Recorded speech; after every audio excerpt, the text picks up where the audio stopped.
지난주 우리는 예수님께서 바람과 바다를 잔잔하게 하신 사건을 살펴보았습니다. 예수님께서 제자들에게 우리가 건너편으로 건너가자라고 말씀하셨죠. 제자들은 예수님의 말씀에 순종해서 배에 올랐습니다. 그런데 그들의 예상과는 달리 평안한 항해가 아니라 큰 광풍을 만나게 됩니다. 큰 광풍이 일어나 물결이 배에 부딪히고 물이 배에 가득해 잠기게 됩니다.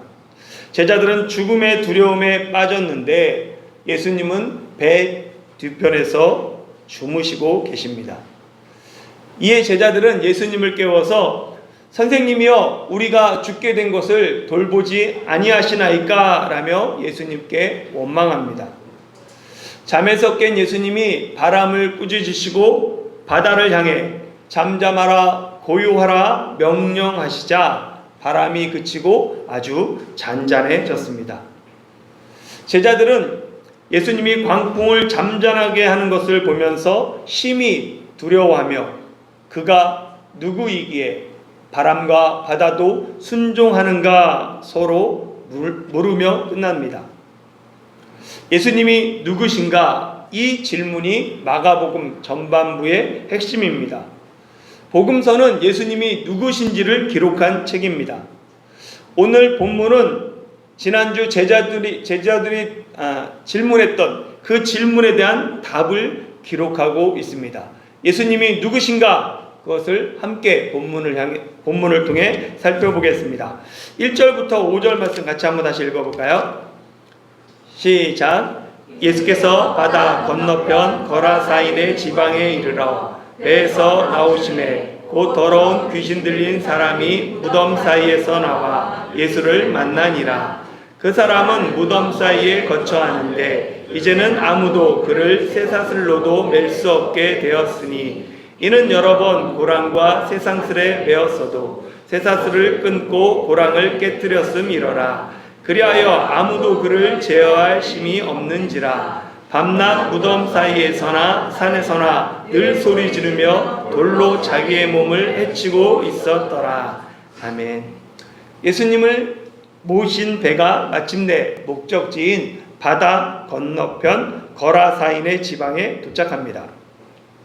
마가복음은 이곳을 가다라 지방이라고 기록하고 마가복음과 누가복음은 거라사인의 지방으로 기록하죠.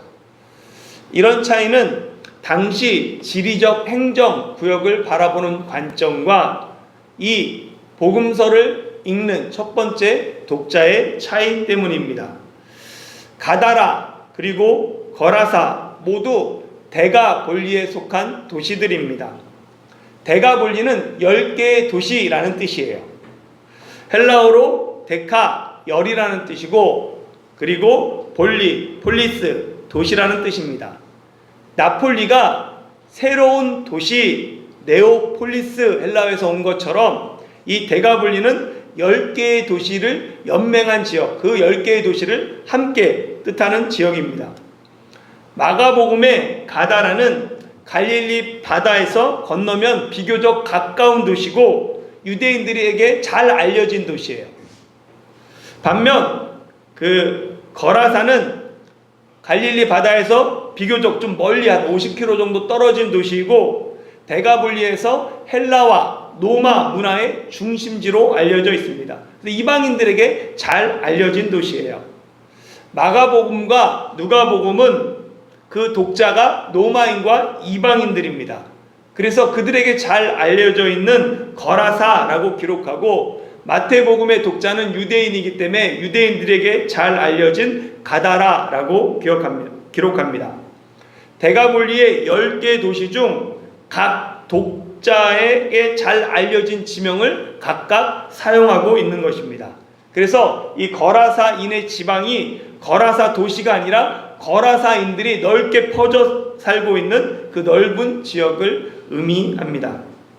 최근 고고학계에 따르면 본문이 일어난 이 사건의 유력한 배경으로 오늘날 갈릴리 호수 동쪽의 쿠르시라는 해안 마을로 봅니다. 왜냐하면 쿠르시에는 돼지떼가 내리달릴 수 있는 가파른 비탈이 해안에 연결되어 있기 때문입니다. 중요한 것은 정확한 지명이 아니라 예수님이 유대인들에게서 익숙한 땅을 넘어 갈릴리 그 지역을 넘어 이방 지역 대가볼리 지역으로 건너가셨다는 사실입니다. 갈릴리 호수 동쪽은 대가볼리로 그 지역에는 주로 이방인들이 살았습니다. 그래서 대가볼리에는 유대인들이 부정하게 여기며 멀리하는 돼지떼를 키울 수 있었던 거예요. 왜 예수님은 유대인의 땅을 떠나 이방인의 땅으로 가셨을까요? 오늘 본문에 보면 그곳에 한 사람을 만나기 위함입니다. 귀신 들려 무덤 사이에 버려진 한 영혼 때문에 예수님은 바다를 건너 가십니다. 가족도 마을 사람도 도저히 감당하지 못해 포기한 그 한 영혼을 예수님은 포기하지 않으십니다. 귀신 들림으로 아무도 제어할 수 없기에 공동체에서 떨어져 무덤 사이에 사는 그 한 사람을 위해 예수님은 큰 강풍을 지나 저편으로 건너가셨습니다. 흔히 세상에는 네 종류의 사람이 있다라고 말하죠. 첫 번째는 꼭 필요한 사람, 조직이나 모임에 없어서는 안 될 대체 불가능한 사람입니다. 두 번째는 있으나 마나한 사람이죠. 특별히 해가 되지 않지만 또 기여하는 것도 없어요.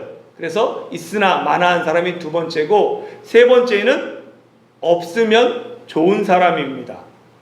있으나 마나한 것보다 못한 방해되는 사람, 없는 것이 더 좋은 사람. 마지막 네 번째는 뭐예요? 있으면 안 되는 사람. 악의를 품고 타인에게 피해를 주는 사람. 사람들은 이렇게 쓸모에 따라서 사람을 판단합니다. 그러나 하나님 나라는 겨자씨 한 알처럼 한 영혼을 귀하게 여기는 나라입니다. 세상은 겨자씨 한 알조차 내게 쓸모가 있는지, 내게 도움이 되는지, 내게 유익한지를 따져요. 그러나 예수님은 그렇지 않습니다.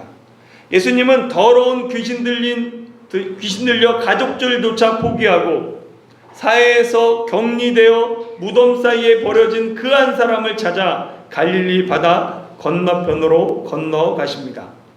세상 기준으로 치면 있으면 안 되는 사람, 그 사람을 예수님은 찾아오신 것입니다. 누가복음은 귀신 들린 사람을 좀 더 자세히 기록해요. 누가복음 8장 27절 같이 읽어볼까요? 시작.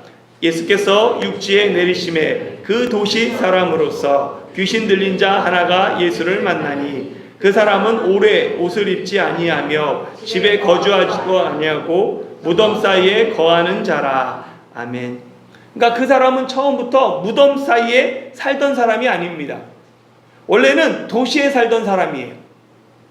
도시에 집도 있고 가족도 있고 도시에서 이웃들과 어울려 살았습니다. 그런데 귀신 들림으로 말미암아 그 모든 관계가 깨집니다. 옷을 벗고 다녀도 부끄러움을 못 느껴요.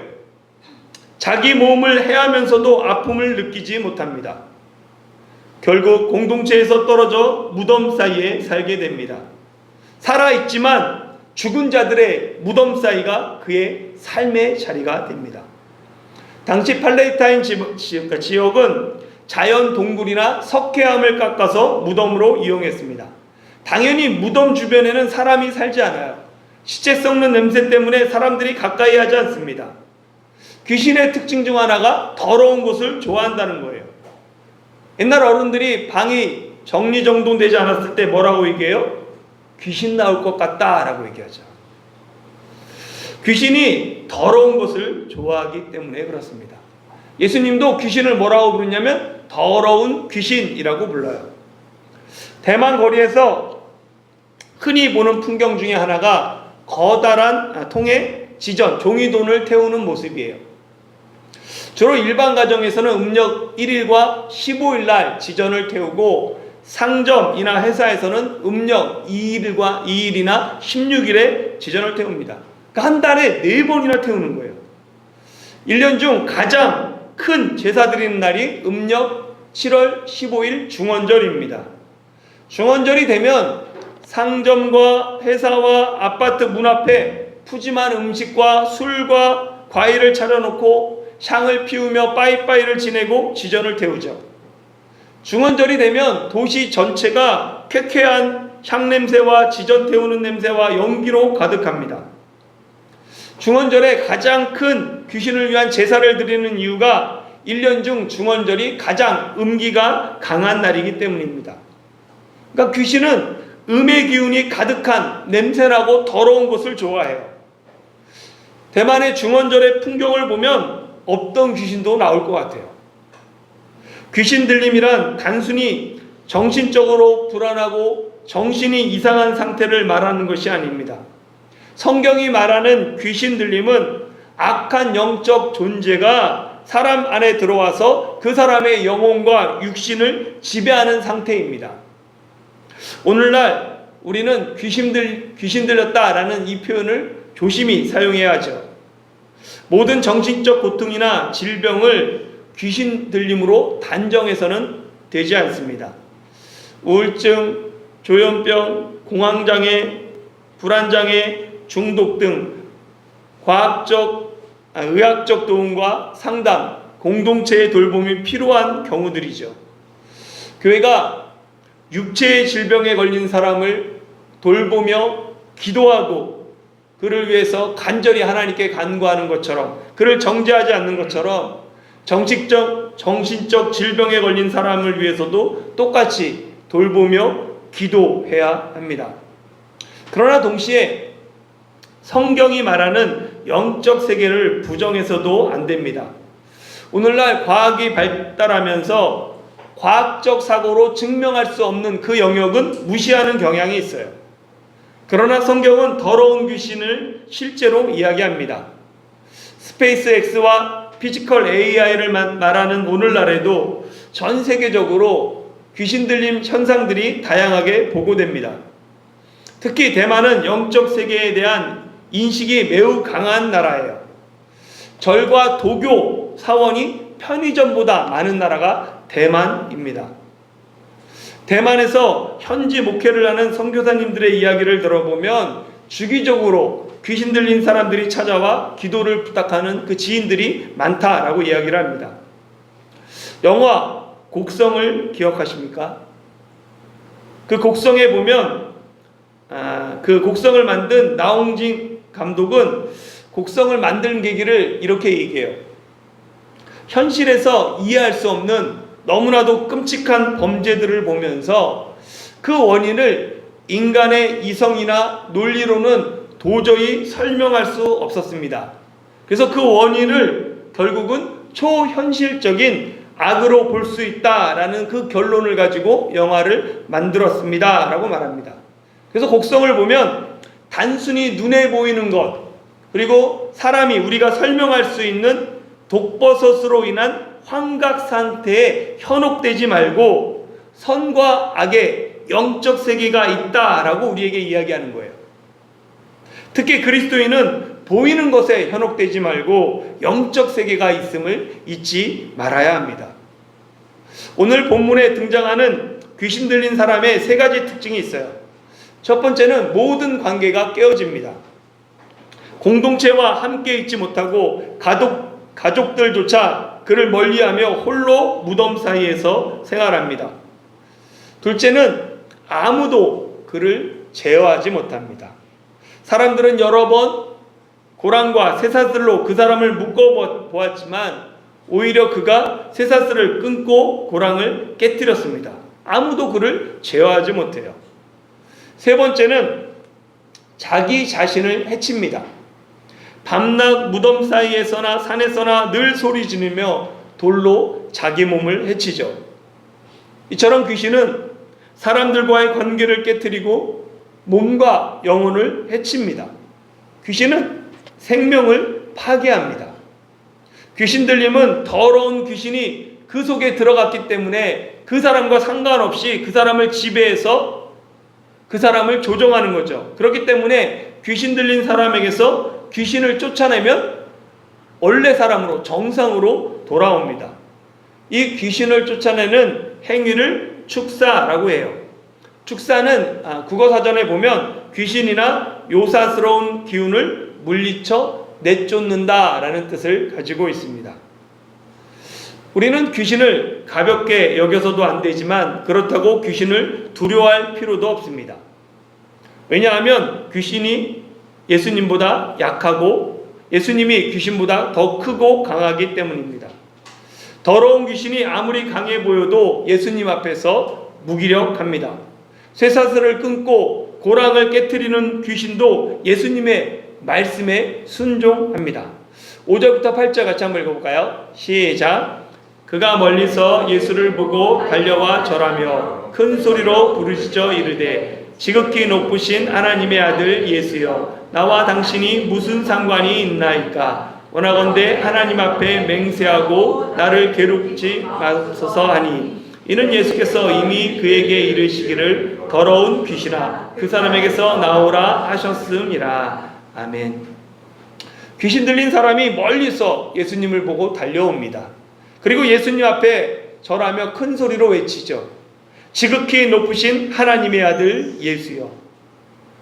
광풍을 만난 제자들은 예수님이 바다를 잔잔하게 하셨을 때 그가 누구이기에 바람과 바다도 순종하는가 물었어요.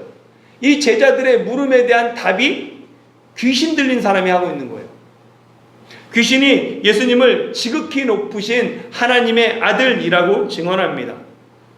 예수님이 하나님의 아들이다 라는 이 말씀은 예수님이 하나님과 같은 신성을 가지신 분이라는 의미입니다. 영적인 존재인 귀신은 예수님이 하나님의 아들, 하나님과 같은 분이심을 바로 알아봅니다. 야고보서 2장 19절에 보면 내가 하나님은 한 분이신 줄을 믿느냐? 잘하는도다 귀신들도 믿고 떠느니라 라고 기록되어 있습니다. 귀신들도 하나님을 알아요. 하나님의 아들이신 예수님을 압니다. 그러나 귀신의 알문, 구원의 믿음과는 관계가 없습니다. 귀신들도 하나님이 한 분이신 줄 알지만 그 하나님을 사랑하지는 않습니다. 귀신도 예수님이 하나님의 아들이신 줄은 알지만 예수님을 믿고 회개하지는 않습니다. 그러니까 신앙은 단순한 지식이 아니에요. 예수님을 아는 것이 예수님을 믿는 것이 아닙니다.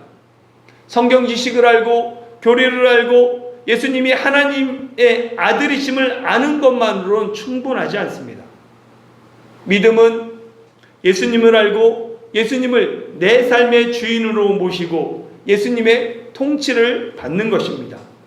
아침에 일어나 성경 말씀을 읽고 기도로 하루를 시작하는 이유가 하나님의 통치가 내 삶에 이루어지기를 소망하기 때문입니다.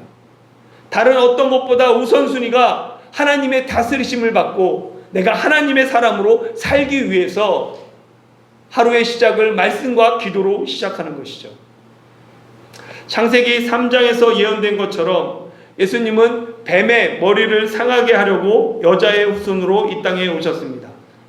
예수님이 뱀의 머리를 상하게 하고 뱀이 예수님의 발꿈치를 상하게 하리라 라는 이 말씀은 예수님이 십자가에서 죽으시고 부활하심으로 이루어졌습니다. 그러나 뱀의 머리가 상했지만 아직 뱀의 머리를 완전히 밟아 멸한 것은 아닙니다. 뱀의 완전한 승리는, 뱀에 대한 완전한 승리는 예수 그리스도의 재림을 통해 이루어집니다.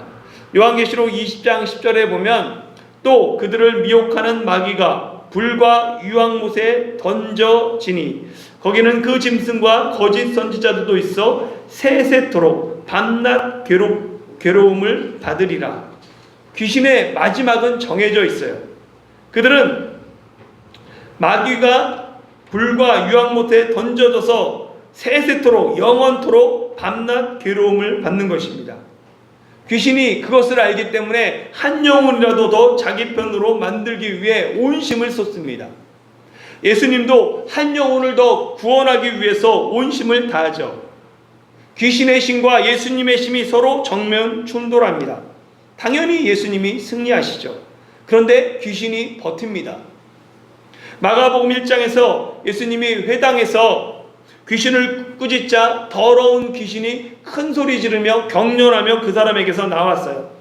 그런데 이번에는 그 귀신이 예수님의 명령에도 그 사람에게서 나가지 않고 버팁니다. 그래서 예수님이 그 귀신에게 이름을 물어봐요. 9절부터 13절 말씀 같이 읽어보겠습니다. 시작.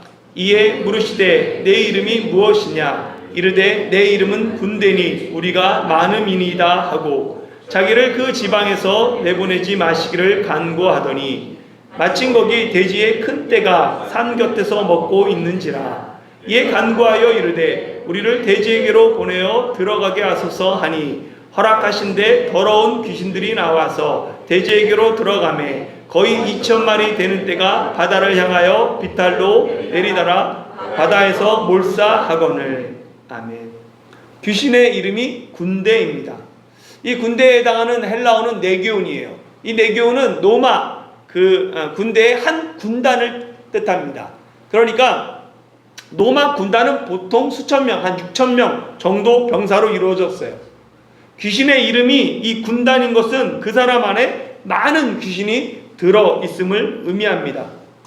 이 사람은 단순히 한두 귀신에게 들린 것이 아니라 군대 귀신이 집단으로 그 사람에게 들어가서 도저히 인간의 힘으로는 해결할 수 없는 깊은 절망과 억압 가운데 짐승과 같은 삶을 살았습니다.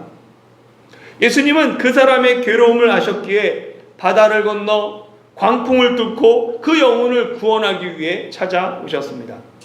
그런데 그 사람에게서 나오라는 명령에도 군대 귀신이 그 사람에게서 나가지 않으려고 온 힘을 다해 버팁니다. 그리고 오히려 예수님께 간구하죠. 군대 귀신은 예수님께 자기를 그 지방에서 내보내지 마시기를 간구하며 자신들을 돼지에게로 보내어 들어가게 해달라라고 예수님께 허락을 구합니다. 예수님은 군대 귀신이 그 사람에게서 나와서 돌아다니면서 다른 사람들을 괴롭히게 하는 것보다 차라리 돼지에게로 들어가는 것이 더 낫다라고 판단하시고는 그의 간구를 허락하십니다. 예수님이 허락하자 더러운 귀신들이 나와서 돼지에게로 들어가고 거의 2,000마리의 돼지떼가 바다를 향해 비탈로 내리다라 바다에 몰사하게 됩니다. 돼지떼가 바다로 뛰어들어 몰사하는 것을 옆에서 지켜본 돼지를 치던 사람들이 읍내와 여러 마을로 달려가서 사람들에게 일어난 일을 알립니다. 그래서 사람들이 어떻게 된 일인지 보기 위해 예수님께 나오죠. 14절부터 17절 같이 한번 읽어볼까요? 시작. 치던 자들이 도망하여 읍내와 여러 마을에 말하니 사람들이 어떻게 되었는지를 보러 와서 예수께 이르러 그 귀신 들렸던 자, 고 군대 집었던 자가 옷을 입고 정신이 온전하여 앉은 것을 보고 두려워하더라. 이에 귀신 들렸던 자가 당한 것과 돼지의 일을 본 자들이 그들에게 알림해 그들이 예수께 그 지방에서 떠나시기를 간구하더라. 아멘. 마을 사람들이 예수님 앞에 나왔을 때 그들은 귀신 들렸던 자가 옷을 입고 정신이 온전해서 앉아 있는 것을 봅니다. 그리고 두려워하죠. 이전에는 옷을 입지 않았어요. 그런데 이제는 옷을 입고 있습니다. 이전에는 정신이 온전하지 못해서 무덤 사이에 막 뛰어다니고 소리 지르고 돌로 자기를 해쳤어요. 그런데 이제는 정신이 온전해졌습니다. 이전에는 쇠사슬과 고랑으로도 그를 제어할 수 없었어요. 그런데 이제는 얌전히 예수님 앞에 온전히 앉아 있습니다. 복음은 사람을 온전히 회복시킵니다. 복음이 더러운 귀신의 권세 아래 짐승과 같은 삶을 살던 사람을 다시 하나님의 형상으로 회복시키셨습니다.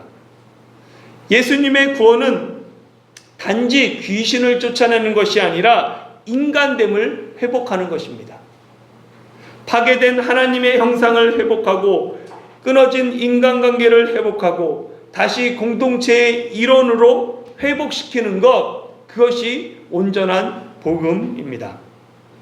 그런데 사람들은 귀신 들린 사람이 회복된 것을 보고 기뻐하지 않습니다.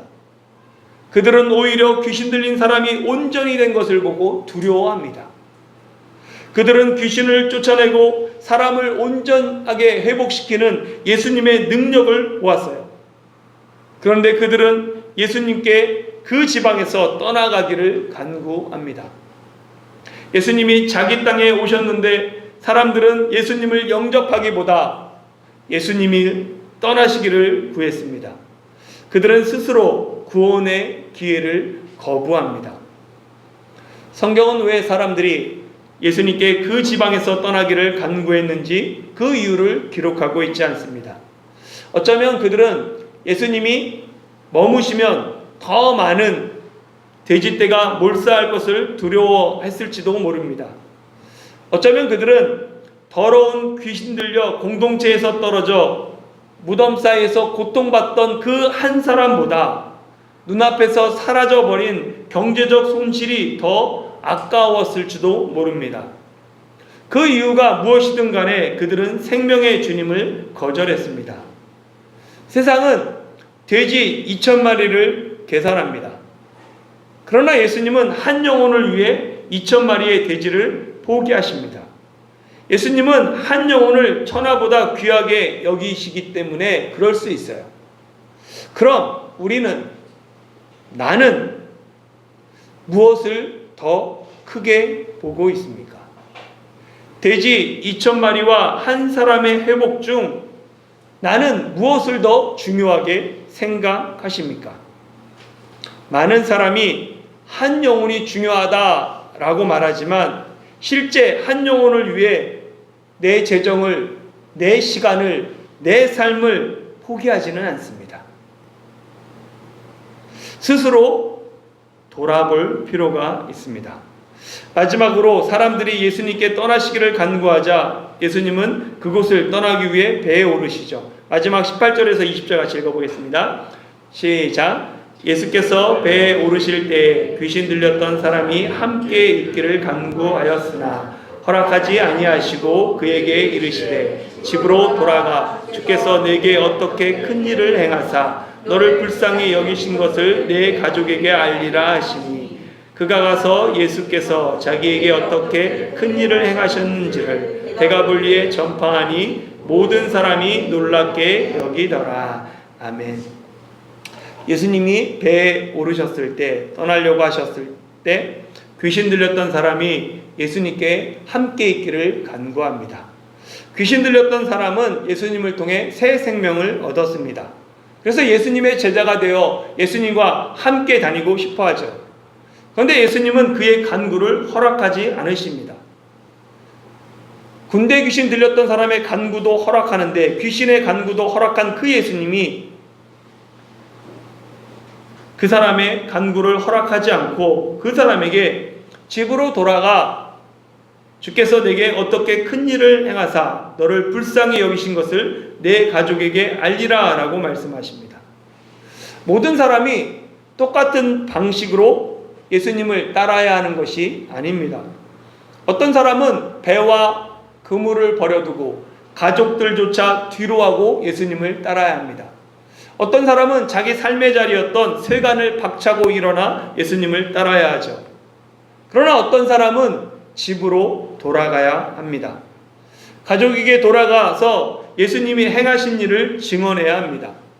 각자의 부르심이 있습니다. 예수님은 귀신 들림으로 공동체로부터 모든 관계가 단절된 그 사람이 다시 가족의 품으로 돌아가길 원하셨습니다. 예수님은 그 사람이 가족에게 돌아가서 가족에게 주님이 하신 큰 일을 알리라 라는 사명을 그에게 부여하십니다. 그 사람은 예수님의 말씀에 순종해서 예수님이 어떻게 내게 큰 일을 행하셨으며 또한 나를 어떻게 불쌍히 여기셨는지 가족에게 전해요. 그는 가족뿐만 아니라 데가볼리 10개의 도시 전역에 예수님이 행하신 큰 일을 전파합니다. 복음 증거를 어렵게 생각할 필요가 없어요. 두 가지만 기억하시면 됩니다. 첫째는 주님께서 내게 어떻게 큰 일을 행하셨는지, 두 번째는 주님께서 나를 어떻게 불쌍히 여기셨는지, 이 두 가지를 전하는 게 전도예요. 나는 원래 소망 없이 살던 사람인데 예수님이 나를 불쌍히 여기셨습니다. 나는 원래 무덤 같은 삶을 살았는데 주님이 나를 찾아오셨습니다.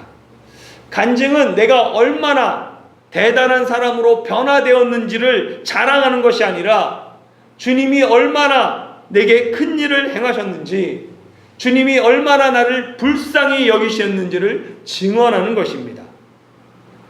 사랑하는 성도 여러분, 예수님은 귀신 들린 사람을 찾아 바다를 건너셨습니다. 큰 광풍을 지나 무덤 사이에 있는 한 사람을 찾아오셨습니다. 예수님은 오늘도 무덤 사이에 있는 사람들을 찾아오십니다. 사람들이 손가락질하며 비난하며 공동체가 멀리하고 자기 자신조차 포기한 그 사람을 예수님은 포기하지 않고 오늘도 찾으십니다. 마귀는 어떻게 해서든지 우리를 더럽고 냄새나는 무덤으로 데려가려고 하죠. 예수님과 함께하지 않는 사람의 인생의 종착점이 무덤임을 마귀는 보여줍니다. 그러나 예수님과 함께하는 사람들에게 그 무덤은 인생의 종착점이 아니라 새로운 시작점이 됩니다. 예수님이 무덤에서 부활하신 것처럼 우리의 무덤도 죽음이 아닌 새로운 생명의 시작점이 됩니다. 예수님이 내게 행하신 큰 일에 감사하며 내게 주어진 삶의 자리에서 가족과 이웃에게 주님이 내게 행하신 사랑과 생명을 전하는 저와 여러분이 되시길 예수님의 이름으로 축원합니다.